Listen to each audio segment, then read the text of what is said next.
राहुल गांधी की मोहब्बत वाली सियासत। यूपी में विपक्षी दल राहुल के साथ या खिलाफ। भारत जोड़ो यात्रा का 2024 पर असर, क्या होगा बीजेपी का जवाब। नमस्कार, जनसत्ता में आपका स्वागत है। नफरत के बाजार में मोहब्बत की दुकानदारी करने का दावा करने वाले राहुल गांधी अपनी भारत जोड़ो यात्रा के साथ जब देश के सबसे बड़े सूबे उत्तर प्रदेश में दाखिल हुए तो निगाहें उनसे ज्यादा अखिलेश यादव और मायावती पर थी। वजह थी कांग्रेस का वो न्योता जो पदयात्रा में शामिल होने के लिए इन दोनों नेताओं को भेजा गया था। यूं तो टीपू और बहनजी दोनों ही राहुल की यात्रा में शामिल नहीं हुए, मगर राजनीतिक पंडितों की माने तो इन दलों का राहुल के खिलाफ न खड़े होना भी यूपी के सियासी भविष्य का संकेत तो दे ही देता है। राहुल गांधी की भारत जोड़ो यात्रा को उत्तर प्रदेश में गैर कांग्रेसी दलों की प्रतिक्रियाओं के आईने में देखने की जरूरत है। जो बीजेपी गैर कांग्रेसी दल हैं, यानी विपक्ष के दल हैं, समाजवादी पार्टी, बहुजन समाज पार्टी, राष्ट्रीय लोक दल, और ऐसे दल भारत जोड़ो यात्रा के प्रति कोई विरोध का भाव लेकर सामने नहीं आए, बल्कि उन्होंने शुभकामनाएं दी और यथासंभव जो उनके कार्यकर्ता इसमें शरीक भी हुए।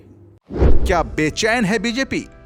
दूसरी तरफ राहुल गांधी की यात्रा को जैसे ही राम मंदिर ट्रस्ट के चंपत राय का समर्थन मिला, गृह मंत्री अमित शाह ने आनन फानन में ऐलान कर दिया कि 1 जनवरी 2024 से अयोध्या में बन रहा श्री राम जन्मभूमि मंदिर दर्शन के लिए खोल दिया जाएगा। ये वही साल होगा जब लोकसभा चुनाव भी होने हैं। ऐसे में जानकार इसे भारत जोड़ो यात्रा की कामयाबी पर भाजपा की प्रतिक्रिया के तौर पर देख रहे हैं।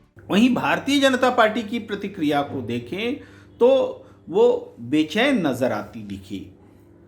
अमित शाह जी ने अगर अयोध्या में राम मंदिर के निर्माण की तारीख बताई है तो ये भारत जोड़ो यात्रा का इम्पैक्ट है कि अमित शाह जी जो राम मंदिर ट्रस्ट के से नहीं हैं, जो राम मंदिर आंदोलन से सीधे जुड़े हुए न होकर भारत के गृह मंत्री हैं, तो उनको तारीख बताने की जरूरत क्यों पड़ रही है?